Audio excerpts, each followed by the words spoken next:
প্রিয় বন্ধুরা, finally Samsung বাংলাদেশে আজকে লঞ্চ করে দিল M33 এই ফোনটা এক মাস আগে ইন্ডিয়ান মার্কেটে লঞ্চ হয়ে গেছিল 21,000 টাকা প্রাইস ব্র্যাকেটের মধ্যে। কিন্তু এই মুহূর্তে অফার দিয়ে এই ফোনটা পাওয়া যাচ্ছে মাত্র 18,000 টাকায়। কিন্তু Samsung 8GB RAM 128GB internal memory এটার প্রাইস করেছে বাংলাদেশ মার্কেটে 29,999 টাকা, মাত্র 29,999। ভাবা যায় এত কম প্রাইসের মধ্যে এত সুন্দর একটা ফোন আমাদের অফার করছে। একটু শুনবেন স্পেসিফিকেশনটা বলছি, তার আগে একটা লাইক করে দিন আর ভিডিওটাকে অবশ্যই শেষ পর্যন্ত দেখবেন। সমস্ত কিছুই বলবো আর তার সঙ্গে এটাও বলবো আপনাদের এই ফোনটা অ্যাকচুয়ালি কেনা উচিত কি উচিত না। হ্যাঁ, একদম তো সত্যি কথাটাই বলবো। একটু সাবস্ক্রাইব করে দেবেন, বাংলা ভাষাকে অনেক দূরে এগিয়ে নিয়ে যেতে হবে।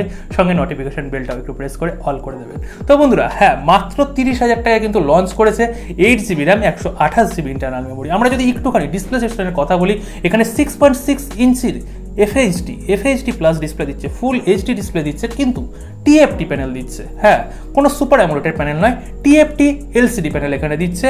সঙ্গে এখানে 120 হার্টজের রিফ্রেশ রেটও দিচ্ছে, কিন্তু TFT প্যানেল দিচ্ছে, এটা একটু মাথায় রাখবেন। সঙ্গে এখানে ওয়াটার ড্রপ নচ দিয়েছে। কোনো পাঞ্চ হোলের ব্যবহার 2022-এর মিডে আমরা চলে এসেছি, তাও এখানে কিন্তু স্যামসাং 30,000 টাকা প্রাইস রেঞ্জের মধ্যেও করেনি।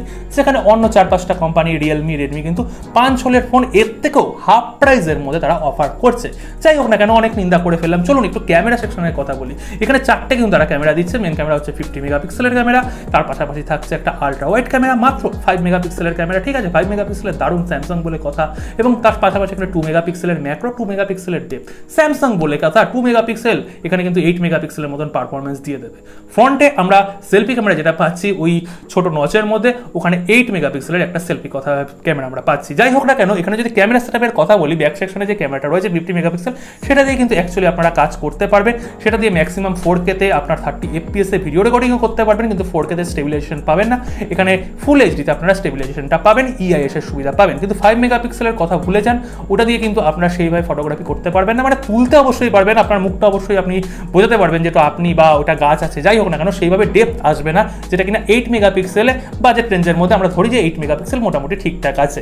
এবং 2 মেগাপিক্সেল বাকি দুটো ক্যামেরা ছেড়ে দিন, আপনারা সকলেই ইন্টেলিজেন্ট, সকলেই জানেন 2 মেগাপিক্সেল অ্যাকচুয়ালি কোনো কাজের নয়। এবং ফ্রন্টে যেটা 8 মেগাপিক্সেল দিয়েছে, এটা কেন 8 মেগাপিক্সেল দিলে আমি জানি না। ইন্ডিয়াতে যে ভেরিয়েন্টটা লঞ্চ করেছিল সেখানেও কিন্তু 8 মেগাপিক্সেল, এবং সেখানেও আমি একই কথা বলেছিলাম। স্যামসাং সাধারণত তাদের যে এ সিরিজের আন্ডারে যে 8 মেগাপিক্সেলের ক্যামেরাটা যখন পুশ করে না, ওই 8 মেগাপিক্সেলের ক্যামেরাটা যদি আপনারা পার্সোনালি টেস্ট করেন, তাহলেই আপনারা বুঝে যাবেন যে 8 মেগাপিক্সেলের ক্যামেরাটা দিয়ে ঠিকঠাকভাবে আপনারা ফটোগ্রাফি করতে পারবেন না। আর ভিডিওগ্রাফির কথাটাও আপনি ছেড়ে দিন, আপনারা নিজেরাই যদি টেস্ট করেন কোনোদিনও, তাহলে অবশ্যই কমেন্ট সেকশনে কমেন্ট করে আমাকে জানাবেন যে 8 মেগাপিক্সেলের ক্যামেরাটায় আপনারা সন্তুষ্ট কিনা, অবশ্যই কিন্তু জানাবেন।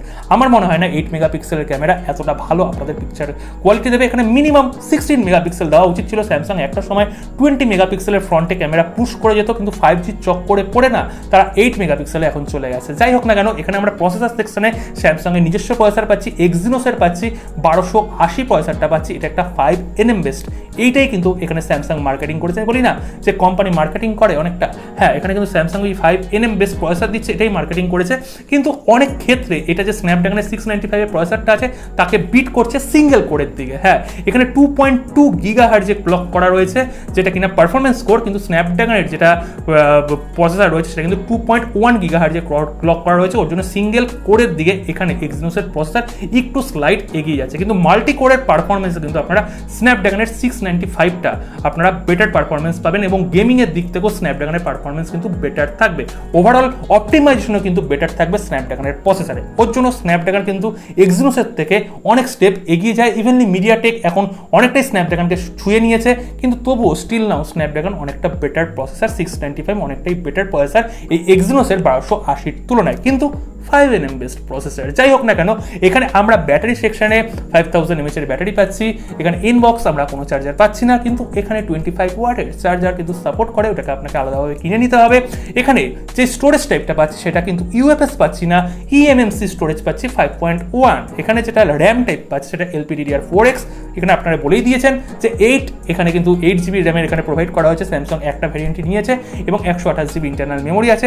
মেমোরি কার্ড লাগাতে পারবেন, এখানে সিম কার্ডও লাগাতে পারবেন। পারবেন। এবং ফোনটার মধ্যে যে সফটওয়্যার সেকশন, এই সফটওয়্যার সেকশনটা কিন্তু স্যামসাংয়ের একটা আলাদা ইউনিকনেস আছে, কারণ এর মধ্যে অ্যান্ড্রয়েড 12 সাপোর্ট পেয়ে যাচ্ছে, ইনবক্স পাচ্ছে এবং ওয়ান ইউআই এখন যথেষ্ট অপটিমাইজড একটা ইউআই 4.1 এর সাপোর্ট কিন্তু ইনবক্স তারা দিয়ে দিচ্ছে। হ্যাঁ, এই জায়গায় কিন্তু রিয়েলমি, রেডমি বা অন্য অন্য যে চাইনিজ ব্র্যান্ডগুলো রয়েছে তাকে কিন্তু অনায়াসে বিট করে দেবে। ফোনের মধ্যে এমন কোনো সিরিয়াস বাগ আসবে না যে ফোনটা আপডেট করার পর আপনার ফোনটা ডেড হয়ে যাচ্ছে, ক্যামেরা খারাপ হয়ে যাচ্ছে, মানে সিরিয়াস বাগের কথা বলছি, এইরকম বাগের কিন্তু কোনো দেখা পাবেন না।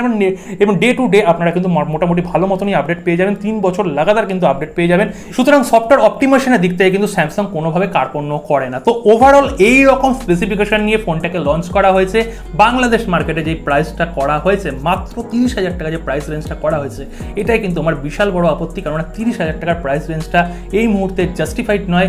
ইন্ডিয়ান মার্কেটে এই ফোনটা অফার দিয়ে 18,000 টাকায় বিক্রি হচ্ছে, মানে ওই 18,000 টাকার মতনই ফোন যাই হোক না কেন, বাংলাদেশ মার্কেটে ম্যাক্সিমাম হয়তো 26-27,000 টাকা ধরলাম, এর মধ্যে লঞ্চ করলে ঠিকঠাক হতো স্যামসাংয়ের ব্র্যান্ড ভ্যালু অনুযায়ী বলছি।